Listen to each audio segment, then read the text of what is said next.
नमस्कार. Pune infra dialogues तर्फे आपल्या सगळ्यांचे स्वागत. मी Mandar Devgaonkar. I am the incharge of the BJP infrastructure cell in Pune and along with me is Anand Deshpande, is general secretary of the BJP infrastructure cell. आज आपल्याकडे अतिशय या पुणे इन्फ्रा डायलॉग्सच्या एक स्पेशल एपिसोडसाठी we have a very very distinguished retired officer of the Indian army. Both me and Anand, we would like to welcome Lieutenant General Shri Sudarshanji Hasabnis. Very, very warm welcome on our podcast. First of all, thank you very much to spare time and come here to talk to us. सगळ्यांच्या माहितीसाठी म्हणून सांगतो, श्री हसबनीस हे deputy chief of army staff होते आणि I was going through your profile. He is also a recipient of the Param Vishishta Seva medal from the military. So I'm really happy to host you on this podcast. आताची परिस्थिती भयंकर स्फोटक परिस्थिती आहे सगळी. The kind of warfare that is going on is for me and Anand, I think हे असं पहिल्यांदाच आम्ही अनुभवतो आहे या लेवलचा वॉरफेअर. आणि पुणे इन्फ्रा डायलॉग मध्ये आम्ही एक असा प्रयत्न सुरू केला होता की इन्फ्रास्ट्रक्चर रिलेटेड गोष्टी ह्या पुण्यातल्या ज्या अर्बन प्लॅनिंग असेल, पब्लिक ट्रान्सपोर्ट असेल, या सगळ्या गोष्टींवरती चर्चा करण्यासाठी असा ही पॉडकास्टची सिरीज सुरू केलेली आहे.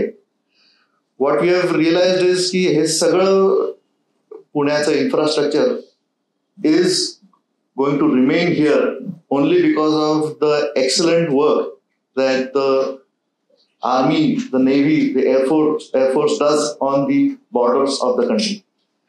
Border infrastructure जितकं चांगलं आहे, जेवढं मिलिटरी इन्फ्रास्ट्रक्चर चांगलं आहे, तरच आपलं हे सगळे इन्फ्रास्ट्रक्चर इथं इन अ लॉंगर रन टिकून राहणार आहे. सो त्यामुळे या विषयाचं महत्व हे प्रचंड आहे. And I am very happy that you are here to discuss on that with you. With this short introduction, Anand, थोडंसं तुझ्या मनातलं काहीतरी बोल and then will start having this dialogue related to the current developments. Sir, Pahalgam मध्ये जे झालं आणि त्याच्यानंतर 7 मेला आपण जी ऍक्शन घेतली आणि त्याच्यानंतर जे 2-3 दिवस जे चालू आहे, can we officially say we are at war with Pakistan? सर्वप्रथम मंदार आणि तुम्हाला दोघांनाही धन्यवाद. तुमचा हा जो नवीनच सुरू केलेला उपक्रम आहे त्याच्याकरता मनापासून शुभेच्छा. याचे खूप याला प्रगती व्हावी, जास्तीत जास्त लोकांनी बघावं आणि पुण्याच्या इन्फ्रास्ट्रक्चर करता जी काही इनपुट्स जरुरी आहेत ती कुठून तरी निर्माण व्हावी. कारण आज पुणेकर त्रासलेला आहे.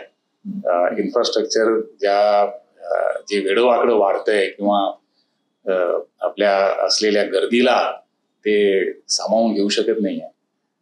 त्याच्यात कुठेतरी याचं कॉन्ट्रीब्युशन व्हावं अशी एक शुभेच्छा देत तुमच्या प्रश्नाला आपण आर वी ॲट वॉर ह्या प्रश्नाला खरं तर उत्तर वी बीन ॲट वॉर बरीच वर्ष आता. हे आता फक्त आपल्याला दिसतंय जमिनीच्या वरती होणारं सगळं फिजिकली होणारं युद्ध चालू आहे हे दिसतंय. आपल्या देशात आपल्या नकळत जे काही युद्धजन्य कारवाई केली जातीये त्याच्याबद्दल आपण जागरूक नागरिक म्हणून नाही होत. आपल्याला माहिती सुद्धा नाही आहे की आपल्या आतमध्ये आपण कसे पोखरले जातो बाय इन्फ्लुएन्स ऑपरेशन्स आपण त्यांना म्हणतो.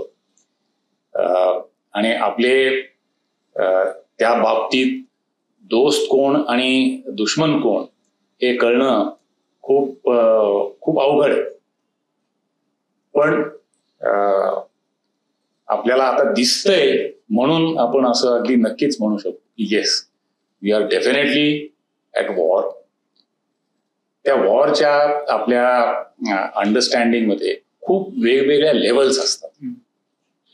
आता त्या पायऱ्या म्हणूया आपण एक खूप फिजिकल कायनेटिक वॉर आपण ज्याला म्हणतो, त्या वॉरच्या पहिल्या दुसऱ्या पायरीवरतीच आहोत, की याला खूप पुढे पर्यंत हे वाढू शकतं. म्हणजे आपण रोज ऐकतोय कोणी ना कोणीतरी पाकिस्तानी न्यूक्लिअर सेबर रॅटलिंग त्याला आपण म्हणतो, की अणु बॉम्बचा आम्ही वापर करू जर आमच्यावरती जास्तच परिस्थिती आली तर तिथपर्यंतचा हा जो पूर्ण आता जे चालू आहे ते इनफॅक्ट ह्याच्या आधीकडची स्टेप म्हणजे जी पहलगामला झालं ते त्या लढाईचा, त्या वॉरचा एक भागच आहे. लो इंटेन्सिटी कॉन्फ्लिक्ट आपण त्यांना म्हणतो, ते कंटिन्युअस आपल्याकडे गेली कित्येक वर्ष ते चालूच आहे. आणि आपल्याला पूर्णपणे माहिती आहे हे पाकिस्तानकडूनच त्याला पूर्णपणे मदत होतीये. आणि त्यामुळे पाकिस्तान बरोबर आपलं आता या गव्हर्नमेंटने आल्यापासून जोपर्यंत ते युद्ध थांबत नाही तोपर्यंत बोलणार नाही अशी जी एक भूमिका घेतली आहे ती सांगते आपल्याला की आपलं त्यांच्याबरोबर चालू आहे युद्ध. हे फक्त आणखीन जास्त प्रकट रूपात सुरू झालेलं आहे. सर, तुम्ही अणुबॉम्बचा उल्लेख केला. पाकिस्तानच्या इनफॅक्ट डिफेन्स मिनिस्टरचं स्टेटमेंट आहे की वेळ पडली तर आम्ही अणुबॉम्ब वापरायला मागेही करणार नाही. तुमच्या मते ते असं करू शकतात? त्या लेवलला गेल्या तर त्याच्यात ते आहेत वेडे लोक. त्यांचा सेनाध्यक्ष जर धर्माच्या धर्तीवर असे काहीतरी वेडीवाकडी विधानं करतोय आणि तो सेनाध्यक्ष आजच्या तारखेला किंबहुना पाकिस्तानच्या पूर्ण त्यांच्या गेल्या 75-80 वर्षाच्या जो इतिहास आहे त्या सगळ्या इतिहासात सेनाध्यक्ष हा बहुतांश वेळेला राष्ट्राध्यक्ष राहिलेला आहे. म्हणजे त्याचाच कडे सगळा कंट्रोल कायम राहिलेला आहे. असा माणूस जेव्हा धर्माबद्दल बोलतो इतक्या उघडपणे आणि इतक्या आपण असं म्हणू इमॅच्युअरली धर्माबद्दल बोलू शकतो, ते it's a very deliberate thing. तर ते धर्मवेडे आहेत त्यातले. म्हणजे पूर्ण पाकिस्तान काही धर्मवेडा आहे असं मी म्हणायला तयार नाही, पण त्यांच्यातले जे धर्मवेडे आहेत ते कधी काय करतील काही सांगता येऊ शकत नाही. त्यामुळे आपल्याला आपल्या बाजूने हे कुठपर्यंत जाईल याची पूर्ण कल्पना आहे. अणुबॉम्ब वापरला जाऊ शकेल याची पूर्ण कल्पना आहे आणि आपली तितकीच तयारी आहे की जर त्या लेवलला गेलं तर आपलं काय त्याला प्रत्युत्तर असणार आहे. त्यामुळे बोलतील खूप, पण माझ्या दृष्टीने करायला धडणार नाही. इनफॅक्ट मला तर वाटतं 2 nuclear arm nations going at war with each other हे आत्ताच्या इतक्यातल्या तर इतिहासात दिसत नाही. विशेष रिसेंट याच्यात तर डेफिनेटली नाही. रिसेंट कशाला, कधीच झालेलं नाहीये. पहिली गोष्ट म्हणजे कुठल्याच अशा 2 राष्ट्रांची बाउंड्री एक नाहीये.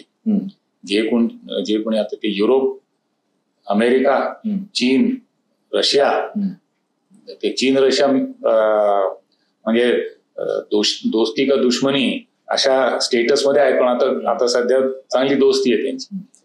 त्यामुळे अशी परिस्थिती बाकी कुठेच नाहीये. म्हणणं अगदी बरोबर आहे की अण्वस्त्र असलेली 2 राष्ट्र एकमेकांविरुद्ध शस्त्र घेऊन एकमेकांवर चालून जात आहेत अशी परिस्थिती आज तागायत कुठे झालेली नाही. पण मग आपण आता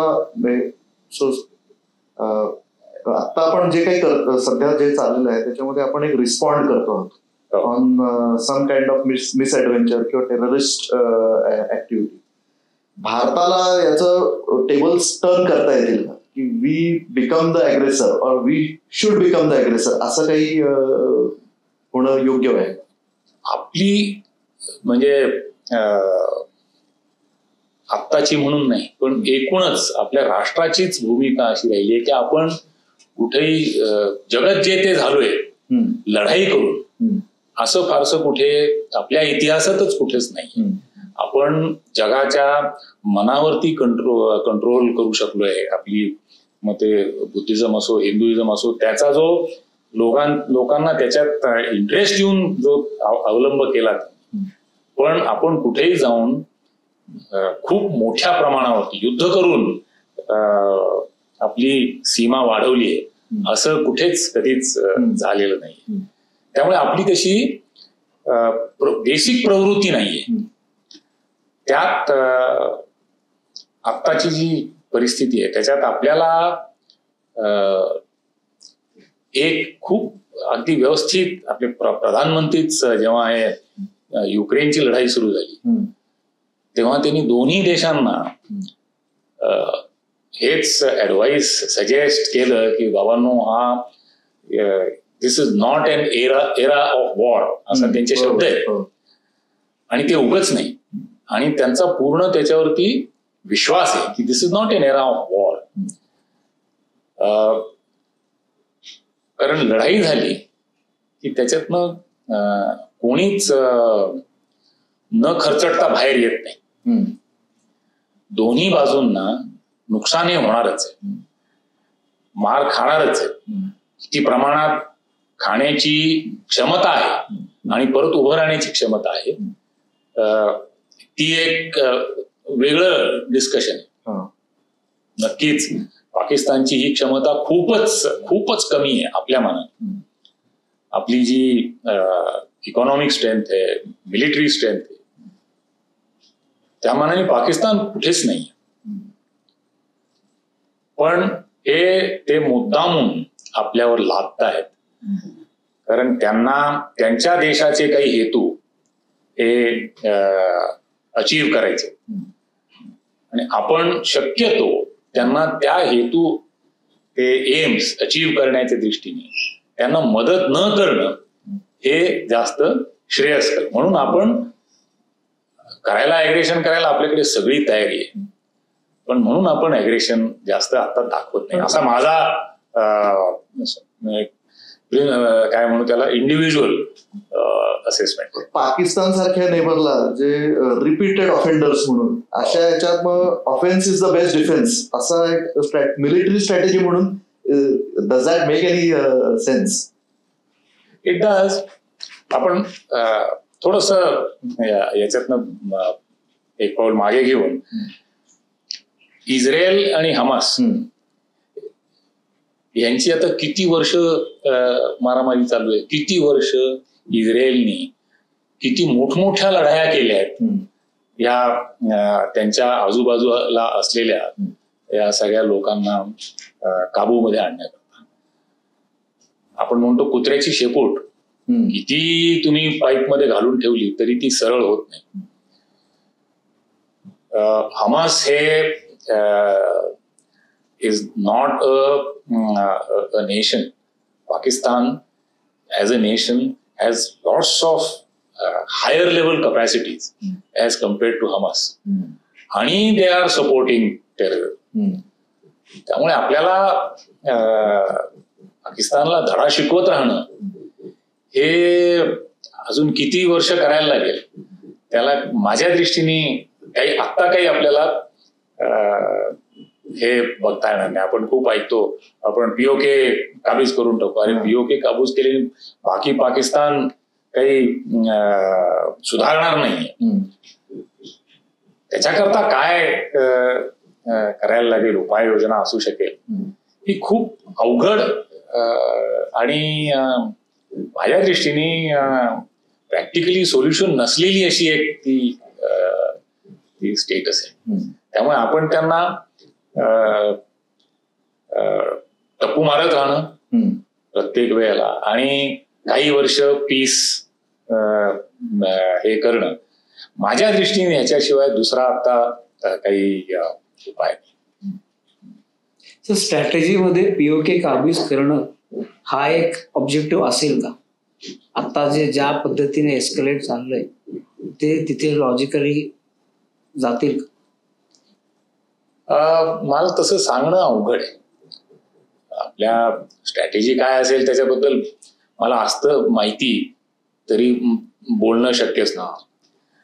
पण आपले जे सैन्यातले प्रमुख आहेत, राज्यकर्ते आहेत, ते आपली जी कपॅसिटी आहे त्याची काय कपॅसिटी आहे, एकूण आंतरराष्ट्रीय सिनॅरिओ काय आहे, या सगळ्याचा अभ्यास करून मग आपल्या देशाच्या नॅशनल इंटरेस्टच्या करता जास्तीत जास्त नॅशनल इंटरेस्ट कसा आपला आपण हासिल करू शकू कमीत कमी किमतीत. कारण परवा आपण ऐकलं 16 लोक मारली गेली आहेत क्रॉस बॉर्डर फायरिंग मध्ये. ही किंमत आहे आपल्या देशाच्या लोकांची जानहानी, ही किंमत देतोय आपण. ही किती कमीत कमी किमतीत जास्तीत जास्त आपल्याला आपला जो हेतू आहे तो साध्य करता येईल, हे ती लोक नक्कीच खूप डेलिबरेटली विचार करून मग निर्णय घेत असतील. म्हणजे आज रात्री काय होणार आहे ते सांगणं इज प्रॅक्टिकली इम्पॉसिबल. पण आपली तयारी कशा करताय, तर आपली तयारी मी मगाशी म्हणलो तसं अगदी फुल स्केल एंड स्टेट पर्यंत जाण्याची तयारी नक्कीच आपली त्यांच्यापेक्षा कितीतरी पटीने जास्त आपली तयारी आहे, याच्यात मला काही शंका नाही. त्यामुळे आय एम शुअर जो निर्णय घेतील तो देशहितपर आणि जो आपल्याला पॉसिबल आहे अचीविंग असाच निर्णय घेतला जाईल. तुम्ही मगाशी इकॉनॉमिक्सचा उल्लेख केला. आता वॉर म्हटलं की पैसा लागणार. हो. पाकिस्तानची आत्ताची परिस्थिती बघता दे आर इन डोल्ड्रम्स. येस. पण आता न्यूज अशी येते की इंटरनॅशनल मॉनिटरी फंडनी $2.3 बिलियन त्यांना सँक्शन दिले 2 ट्रांचेसमध्ये, 1 बिलियन आता आणि 1.3 कालांतराने. तर वी ऑल नो की this will be use to fund the terror activities किंवा वॉर ऍक्टिव्हिटीज. ह्याच्याकडे सर तुम्ही कसं? मी फक्त 2.2 म्हणताय, आणखीन एक 7 बिलियनचं पण काहीतरी वेगळं पॅकेज आहे, काहीतरी काही वर्षांमध्ये त्यांच्याकडे जायचं. त्यांची परिस्थिती खूप वाईट आहे. 7 आणि 2 9 अगदी जरी धरले तरी त्यांची परिस्थिती काही सुधारणार नाही. इनफॅक्ट पाकिस्ताननी ही पहलगामची कारवाई करण्याच्या मागे त्यांचा जो हेतू होता की आज पाकिस्तानमध्येच त्यांच्या सैन्याची खूप थुथू होतीये. कारण त्यांच्या पश्चिमी बॉर्डरवरती त्यांना स्टेबिलाइज करता येत नाहीये. अफगाणिस्तान बरोबर, इराण बरोबर त्यांची मारामारी चालू आहे तिथे. खरी त्यांची टेन्स बॉर्डर तिकडची आहे, अवघड बॉर्डर आता तिकडची आहे. देशामध्ये इकॉनॉमिक स्टेटस इतका वाईट आहे की त्यांचं मुद्रा काय म्हणतो आपण त्याला, ते 32% पर्यंत गेलेलं होतं. आता गेल्या 2 वर्षात थोडंसं सुधारतंय. पण लोकांमध्ये खूप जास्त त्याच्यामुळे राग आणि खूप म्हणजे पॉप्युलर जो त्यांचा सगळ्यात पॉप्युलर लीडर आहे त्याला खोटे नाटे आरोप लावून तुरुंगात ठेवलेले आहे. त्यामुळे एकूणच जी जनता आहे ती पाकिस्तानच्या पूर्ण इतिहासामध्ये इतकी त्यांच्या सैन्याच्या विरुद्ध क्षुब्ध नव्हती. त्यांचं अटेन्शन डायव्हर्ट करण्याकरता पाकिस्तान जोपर्यंत अफगाणिस्तानमध्ये US काहीतरी कारवाई करत होतं तोपर्यंत पाकिस्तान त्यांना जरुरी होतं. पाकिस्तान आता अफगाणिस्तानमधनं ते गेल्यापासून पाकिस्तानची त्यांना काही युटिलिटी नाहीये. पाकिस्तानचं वर्ल्ड अफेअर्स मध्ये रेलेव्हन्स, पाकिस्तानचं काश्मीर मधलं रेलेव्हन्स हे खूपच कमी झालं होतं, नच्या बरोबर झालं होतं. या सगळ्यांचं उत्तर म्हणून त्यांनी हा म्हणजे पहलगामची जी कारवाई केली हे नक्की अगदी थरली प्लॅन्ड ती कारवाई त्यांनी केली. आणि त्याला माहिती होतं की याच्यामुळे हिंदुस्थान चूप बसणार नाही, काहीतरी कारवाई करणार आपल्यावर. आजच्या तारखेला त्याच्यामुळे काय झालंय, मी काल नाही 2 दिवसापूर्वी अयेशा सिद्दीका म्हणून एक रिपोर्टर आहे, पाकिस्तानी रिपोर्टर आहे पण इंग्लंडला असते. तिचा इंटरव्ह्यू ऐकला की जो माणूस ज्याच्यावर सगळी चिथू होत होती आज देशाचा हिरो झालाय. आज ते सैन्य, कारण शेवटी किती नाही म्हणलं तरी परराष्ट्रीय जेव्हा ऍग्रेशन येतं तेव्हा देश एकत्र होतो आणि तो आहे छोटा देश. तर ते जे एकत्र येणं झालंय आणि ह्याच्या मागे येणं झालंय, that was one of the aims.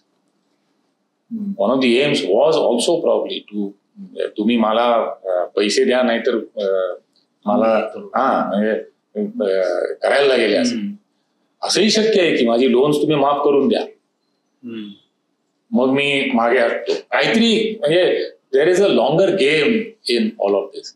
One of them in fact Shashi थरूरचं एक फार छान वाक्य परवा वाचलं की या सगळ्यामध्ये there is only one winner, the Pakistan army. कारण त्यांचं जे रेलेव्हन्स जात होतं, जे चिथू होत होती, तिथून ते कुठल्या कुठे वरती आजच्या तारखेला चालले. ते आपल्याला होऊन द्यायचं नाहीये. ते कमीत कमी व्हावं ही आपली इच्छा असल्यामुळे तुझा जो मगाचा प्रश्न की आपण फक्त रिॲक्ट करतोय,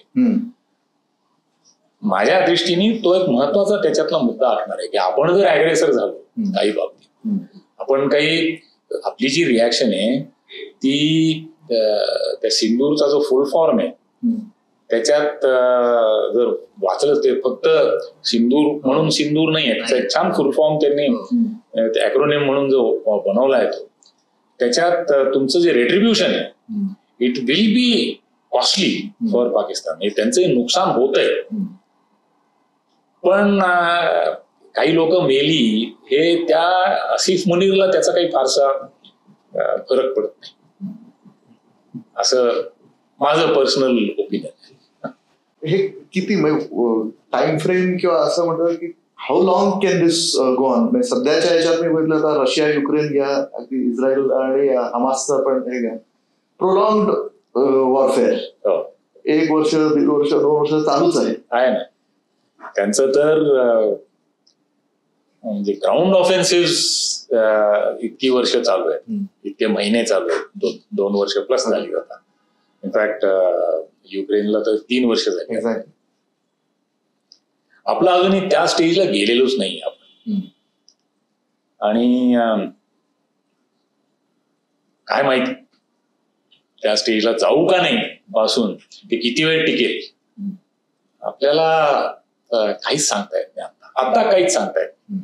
एवढंच की आपल्या सैन्याची तयारी आहे, देशाची तयारी की किती जरी हे एक्सटेंड झालं तरी देश एक बनून सैन्याच्या मागे उभा आहे हे जोपर्यंत सैन्याला याची शाश्वती आहे,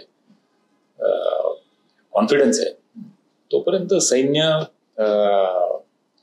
करणार ते त्यांना जे काही काम दिलं जाईल ते करणार. त्याच्यात काहीच आपल्याला म्हणजे शंका असायचं काहीच कारण नाही. पण बरोबर देश आहे म्हटल्यावरती त्याच्यात आणखीन एक जास्त करण्याची, एक देशावर आपली जान देण्याची जी एक वेगळीच भावना आणखीन निर्माण. एक तुमच्या करिअरच्या याच्यातला एखादा असा उदाहरण किंवा एखादा क्षण प्रसंग असा you can please do share. म्हणजे पूर्ण देश उभा आहे तुमच्या पाठीशी आणि आपलं सैन्य त्या काय म्हणतात इंटेंटनी पुढे चाललेलं आहे, असा एखादा एकदम. कारगिलमध्ये आपण जेव्हा कारगिलची लढाई चालू होती तेव्हा पूर्ण देश आपला एकत्र होता. मी तेव्हा एका इंजिनियर युनिटचा 2ICच होतो. आमचं काम रस्ते बनवणं किंवा पाकिस्तान्यांनी लावलेल्या माइन्स, IEDs त्या नेस्तनाबूत करणं, म्हणजे आपल्या लोकांना जाण्या येण्याच्या रस्त्यावरती सोपं होणं, किंवा जी इन्फंट्रीनी ज्यांनी अटॅक करायचंय त्यांना केल्यानंतर रसद पुरवण्याकरता ज्या ट्रॅक्स बनवायला लागतात ते बनवणं वगैरे, ते काम आमचं होतं. तेव्हा देशभरातनं खूप खूप काय म्हणू त्याला, एकत्र येऊन देशाकरता मी काय करू अशी प्रत्येक नागरिकाची भावना होती. ती बघून बरं वाटायचं नक्कीच. अर्थात आम्हाला जेव्हा आम्ही तिथे होतो फ्रंटवरती, तेव्हा याची माहिती कळणं हे जेव्हा काहीतरी ऍक्शन करून परत यायचो आणि टीव्हीवरती काहीतरी बघायचो तेव्हाच फक्त कळायचं. आपण जेव्हा टास्कवरती असतो तेव्हा मग त्या टास्कवरती 100% का 1000% कॉन्सन्ट्रेशन करून तो टास्क जास्तीत जास्त चांगला करणं हे असतं. प्रश्नच नाही. थोडासा म्हणजे तुम्ही जो आता रेफरन्स घेतला की your part of the engineering किंवा काय इन्फ्रास्ट्रक्चर रिलेटेडचा हे होता. आता गेल्या 10-11 वर्षांमध्ये आपले माननीय प्रधानमंत्री मोदीजी यांच्या नेतृत्वाखाली एक मोठा पुश हा सगळा border infrastructure and not just infrastructure in terms of physical infrastructure, even the military infrastructure, म्हणजे आपल्याकडे जे असलेले आर्टिलरी आहे, आपल्याकडे असलेले मिसाईल्स आहेत, याचा सगळ्याचा एक मोठा इम्पॅक्ट आत्ताच्या वॉरफेअरमध्ये दिसतोच आहे. तर ओव्हरऑल साधारण या 10 वर्षांमध्ये काय काय which has happened in front of your eyes असं भरपूर शेअर करण्यासारखं असेल ना. इन्फ्रास्ट्रक्चर मध्ये मी म्हणजे फक्त 10 वर्ष म्हणणार नाही, त्याच्याही आधीपासून आपल्याला मी म्हणेन 2003-04 पासून लक्षात यायला लागलं होतं पूर्वीच्या गव्हर्नमेंटला सुद्धा की चीनची जेवढी इन्फ्रास्ट्रक्चरची तयारी चालली आहे त्या मानाने आपण खूप मागे आहोत. तर ऑल्दो त्यांनी त्याला प्राधान्य देण्याचा प्रयत्न केला, पण जितकं प्राधान्य त्यांनी व्हर्बली दिलं तितके पैसे त्याला दिले नाही. त्यामुळे आपलं जे एक याच्यात थोडस एक पाऊल मागे घेऊन सांगेन की आपण जेव्हा 62 नंतर आपली थोडीशी अशी प्रवृत्ती झाली होती की आम्ही तिथे रस्ते बनवणार नाही बॉर्डर पर्यंत, कारण ते चीनी वापरतील, अशी एक आपली भूमिका झाली होती. कारण तुम्ही रस्ता बनवला तर मग तुम्हाला तिथे तुमची शिपाई तुमचं सैन्य तिथे काही प्रमाणात जेवायला लागतं, म्हणजे मग तो रस्ता आपल्याच कब्जात राहील. ते थोडस ते 2000 पासून मग त्याच्यात फरक पडला नक्कीच. किंबहुना मी जी 17 कोर जी कमांड केली ती आपण नेहमीच फक्त डिफेन्सिव्ह वरती राहू अशी एक आपली भावना होती तेव्हा, की तो अटॅक करेल, चीनी अटॅक करतील आणि आपण डिफेन्स घेतलेले असू. पण जी 17 कोर मागच्या गव्हर्नमेंटनी रेज केली त्याचा टास्क होता to take the war into China. So aggressive होणं ही भूमिका बदलायला लागली होती. पण नक्कीच गेल्या 10-11 वर्षात जे रिफॉर्म्स घडवलेले आहेत, काही आपली जी बॉर्डर रोड ऑर्गनायझेशन आपण म्हणतो त्याच्यात त्यांची जी प्रोक्युअरमेंटची जी पद्धत होती ती खूप स्लो असायची. त्याला 3-4 वर्ष छोट्या छोट्या आयटम सुद्धा घ्यायला लागायचे. आजच्या तारखेला आपल्याकडे परदेशीच का होईना पण लेटेस्ट इक्विपमेंट, मग ते टनेलिंगचा असो किंवा कॉन्क्रिटिंगचा असो किंवा कुठल्याही स्नो क्लिअरन्सचा असो, ही सगळी इक्विपमेंट्स खूप मोठ्या प्रमाणात आणि खूप कमी वेळेत ही प्रोक्युअरमेंट करण्याची आपल्याला ती प्रोसेसेस थोड्या त्यांनी मॉडिफाय करून नक्कीच ह्या क्षेत्रात पैसे जास्त दिलेत. आणि 2020 मध्ये जेव्हा आपली इनफॅक्ट त्याला 2020 मध्ये जे गलवानमध्ये जी आपली झडप झाली त्याच्या मागे एक महत्वाचं कारण हे होतं की आपले रस्ते जास्त वाढायला लागलेले त्या एरियामध्ये. चीनला असं वाटत होतं की फार जास्त यांची प्रगती होतीये, ती थांबवायची गरज आहे. तर ती थांबवायच्या ऐवजी नक्कीच ती द्विगुणित म्हणीन झालेली आहे की गेल्या 5 वर्षात जवळजवळ 13-14 हजार किलोमीटर रस्ते आपण हिमालयात बनवलेली आहे. जे बनवायला आपल्याला पूर्वी जितका वेळ लागायचा, जे क्लिअरन्सेस घ्यायला लागायचे, मग ते एन्व्हायरमेंटल क्लिअरन्स लडाख सारख्या ठिकाणी जिथे गवत सुद्धा उगत नाही तिथे एन्व्हायरमेंटल क्लिअरन्स घ्यायला लागायचा, त्या अजून घ्यायला लागतो, पण ती सुरळीत केलं गेलेलं आहे की पटकन ते क्लिअरन्सेस खूप कमी वेळात ते क्लिअरन्सेस आता मिळू शकतात.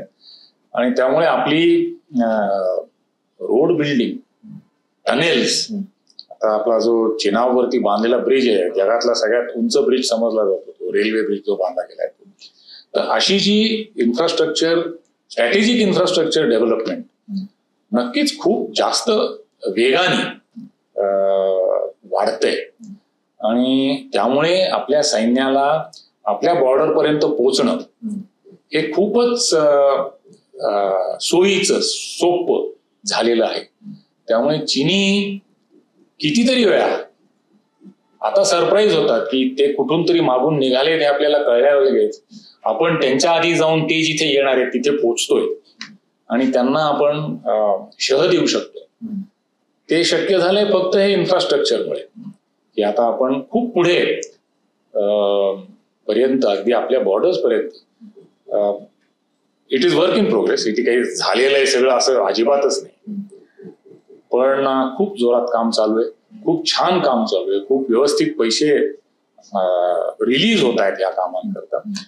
आणि government machinery is behind all of this, की तुम्ही करा असं नाहीये. The entire government machinery is in support of this effort of reaching the. तू आपल्या मिलिटरी इक्विपमेंट बद्दल बोललास, नक्कीच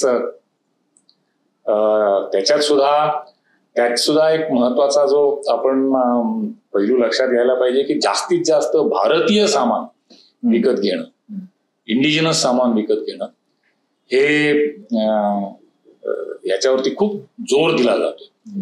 पुन्हा मी असं म्हणेन की हे काय आताच फक्त गेल्या 5-10 वर्षात झालंय असं नाही, हे सुद्धा गेले 20-25 वर्ष हळूहळू, कारगिल नंतर हे हळूहळू त्याच्यात बदलाव येत गेला. पण त्याच्या मागची जी एक जो पुश जो गेल्या 10 वर्षात दिला गेला आणि गेल्या इनफॅक्ट 4-5 वर्षात, मग ते मेक इन इंडिया असो किंवा आत्मनिर्भर भारत असो, या सगळ्याचा जो पुश आहे तो खूपच जास्त प्रमाणात दिला जातो. तर मिलिटरी टेक्नॉलॉजी काही अशी साधी सोपी टेक्नॉलॉजी नसते, ती डेव्हलप करायला वेळ लागतो.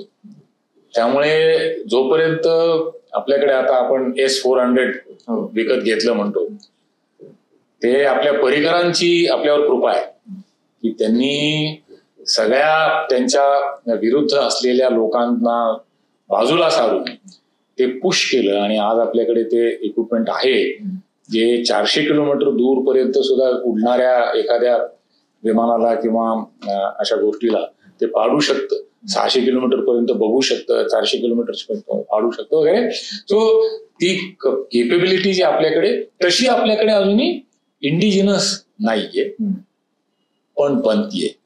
So that is also work in progress. Indigenization is work in progress, but we are getting there. We are definitely much better position than what we were maybe 10 years ago. हे border roads तुम्ही जे म्हटलं, हे across all borders सध्या म्हणजे भारत, आपली border roads organisation आपल्या पूर्ण बॉर्डर एरियाज मध्ये पूर्वी काम करायची. आता जेव्हापासून NHAI जरा जास्त जोर पकडलाय आपल्या गडकरींच्या एकूण कंट्रोलमुळे, त्यामुळे बॉर्डर रोड्स ऑर्गनायझेशनला फक्त जिथे खडतर रस्ते आहेत, पूर्वी नाही तर राजस्थानमध्ये सुद्धा बॉर्डर रोडचे रस्ते बनायचे, पूर्वोत्तर भागामध्ये सुद्धा खूप आपण रस्ते बनवायचो, पण आता त्याच्यातल्या पूर्वोत्तरातल्या जे डोंगराळ भाग आहेत, जंगलातले भाग आहेत, जिथे जाणंच अवघड आहे, अशा ठिकाणी फक्त आता बॉर्डर रोड्सना ढकललं गेलेलं आहे. तिथेच फक्त त्यांचं जे काम आहे त्याच्यावरती त्यांना जोर दिला जातो. भारत पाकिस्तान बॉर्डरवरती पण मग असा तितकाच aggressive initiative as far as road infrastructure आणि आहेत, चांगले रस्ते आहेत. बॉर्डर पाकिस्तानच्या बॉर्डरला आपले खूप, पाकिस्तानच्या बॉर्डरला आपला पंजाब खूपच सुबत्ता असलेला प्रांत असल्यामुळे त्यातले प्रत्येक इंच आपल्याला लढवायचा आहे. त्यामुळे त्याच्यावरती तर खूपच रस्ते चांगले होते. राजस्थानमध्ये खूप चांगले रस्ते आहेत, बनवलेले आहेत. खूप पुढेपर्यंत जाणारे रस्ते आहेत, अगदी आपल्या बॉर्डर पर्यंत जाणारे रस्ते. कारण डेझर्टमध्ये तुम्ही रस्त्याच्या बाजूला गाडीनी जाऊ शकत नाही. टँक्स वगैरे ज्यांना ट्रॅक्स आहेत ते जाऊ शकतात, पण रस्ते असल्याशिवाय जाऊ शकत नाही. तर तिथे सुद्धा ज्या एरियामध्ये आपल्याला जाणं जरुरी आहे त्या एरियामध्ये रस्ते, खूप छान रस्ते आता तिकडेही बनतायत. तिकडे आपले कॅनॉल्स बनतायत, त्यामुळे तिकडेही सुबत्ता वाढते आणि मग त्याप्रमाणे नॅचरली जसे तिकडची एरियाची व्हॅल्यू वाढते तसे रस्तेही तिकडे आणखी जास्त बनत चालले. परत एकदा भारत पाकिस्तान या मुद्द्यावरून आता बलोचिस्तानचा बराचसा आपण न्यूज मध्ये ऐकतोय. किती त्या सगळ्याचा रेलेव्हन्स आणि इम्पॅक्ट आत्ताच्या आपल्या कंडिशन मध्ये आहे? मी मगाशी म्हणलो तसं पाकिस्तानला खरं तर त्यांची जी अवघड बॉर्डर आता खरी आहे ती आहे बलोचिस्तान बरोबर. ती वेस्टर्न बॉर्डर आहे त्यांची. अफगाणिस्तान ज्याला त्यांनी त्या तालिबानना त्यांनी एवढं सपोर्ट करून त्यांना वाटलं होतं की आपलेच पिल्ले आहेत म्हणून त्यांनी हाकलून दिलंय त्यांना, आणि बलोचिस्तानला तिकडनं सपोर्ट होतं. तर बलोचिस्तान नक्कीच त्यांच्या दुखत्या नब्जवरती शिरलेला काटा आहे, तो नक्कीच त्यांना त्रास देतोय आणि खूप अवघड ठिकाणी लागलेला तो काटा आहे त्यांना. पाकिस्तानला ते अफगाणिस्तानशी मैत्री त्यांना पाहिजे होती स्ट्रॅटेजिक डेप्थ करता, की जर आपल्याला लढाई जास्त लांबवायची असली तर पाकिस्तान असा रुंदीला कमी असलेला देश असल्यामुळे त्यांना अफगाणिस्तान जर मिळाला आपल्याला आपल्या बाजूनी तर त्याच्यातनं जाऊन आपल्याला काही ऍसेट्स तिकडे ठेवून तिकडनं वापरून वगैरे, तर ते तर जाऊनच दे. आता बलोचिस्तान मध्ये सुद्धा त्यांना अवघड जाते. तर नक्कीच त्यांची परिस्थिती अवघड आहे, नक्कीच खूप अवघड आहे. पण त्यातनं सुद्धा जो वेढा आहे त्याला म्हणजे अशा परिस्थितीत काहीतरी गाढवपणा आपण करतोय हे लक्षात येणं ही सुद्धा एक पण त्याच्यातनं त्यांनी त्यांचा काय जो हेतू आहे तो मगाशी बोललो तसा ते साध्य करण्याचा प्रयत्न करतायत. आपण थोडस शेवटाकडे यायला लागलोय, तर पण तरी मला एक प्रश्न तुम्हाला विचारावा असं वाटतंय की आपण आता पुण्यात बसलोय, तर हा युद्ध जर का एस्केलेट झालं तर त्या दृष्टीने पुण्याला धोका, पुणे ॲज अ टार्गेट असेल का? आपल्या देशात कुठेही जिथे जर युद्धाचा आवाका वाढला तर then it is a whole of nation, it is a total war ज्याला म्हणतो आपण, की मग त्याला बाउंड्री काही राहत नाही. ते मग कुठल्या बाजूनी येऊ शकतील, काय कशा प्रकारे ते ऍक्टिव्हेट करू शकतील, they would like to definitely. म्हणजे तुमच्या देशाची बॉर्डरकडे बघण्याची जी आत्ताची जी कपॅसिटी आहे त्याच्यातनं तुमचा जर एक डोळा मागे बघत असला की अरे इकडे काहीतरी होतंय तिकडे काहीतरी होतंय, तर तुमची जी बॉर्डरवरती जाण्याची जी कपॅसिटी आहे त्याच्यात थोडीशी कमी होऊ शकेल. तर नक्कीच काही ना काहीतरी करायचा प्रयत्न करतील. पण तिथे मग आपण जागरूक नागरिक जर जागरूक राहिलो आणि काही होतंय जे आपल्या लक्षात आलं, एखाद्याच्या कुणाच्याही लक्षात आलं की काहीतरी ते बरोबर होत नाही, ते पटकन कोणाच्या तरी निदर्शनास आणलं तर ते आपण आपल्या बाजूनी राष्ट्रहिताच्या आणि याच्या करता काहीतरी कॉन्ट्रीब्युशन केलं असं होईल. गेल्या 10 वर्षांमध्ये तुम्ही पाहिलं तर काश्मीरमधलं पर्यटन हे खूप वरच्या लेवलला गेलं, म्हणजे करोडोनी लोक तिथे जात होती. आता जे झालंय त्याच्याकडे बघता पर्यटनावरती एक खूप असं ऍडव्हर्स इम्पॅक्ट येऊ शकतो. त्याच्याबद्दल तुम्हाला तो सिनारिओ काय वाटतो? आपल्या देशाने त्याचं उलट करायला पाहिजे. आपण तिथे जायला पाहिजे. परवा कोण ते ऍक्टर कोणीतरी तो प्रश्न विचारणार होतो की असंच करायला पाहिजे. त्यांचा जो हेतू आहे तो पाडला पाहिजे, आपण म्हणून पाडला पाहिजे. त्यात एक गोष्ट परवाच माझ्या पण हे आधी माहिती नव्हतं म्हणून मी, पण जम्मू काश्मीरचे एक जे फायनान्स मिनिस्टर राहिलेले होते द्राबू म्हणून, त्यांच्याबरोबर एका कार्यक्रमात होतो. ते जेव्हा बोलत होते की टुरिझम इंडस्ट्री ही काश्मीरच्या एकूण GDPच्या 7%च आहे फक्त.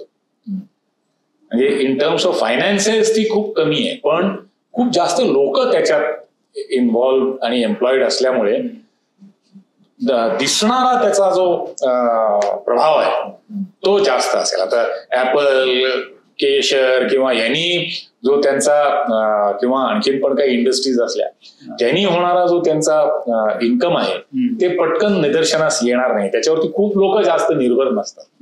पण टुरिझम इंडस्ट्रीवरती खूप जास्त लोकांचं पोट आहे.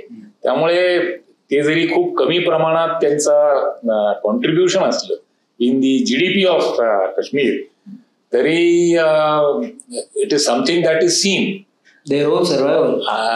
त्या लोकांचं सर्व्हायव्हलच्या दृष्टीने नक्कीच it's a very important aspect. आणि we should show everyone that it's part of our nation. तिथे काहीतरी झालंय, वी आर नॉट बॉदर्ड.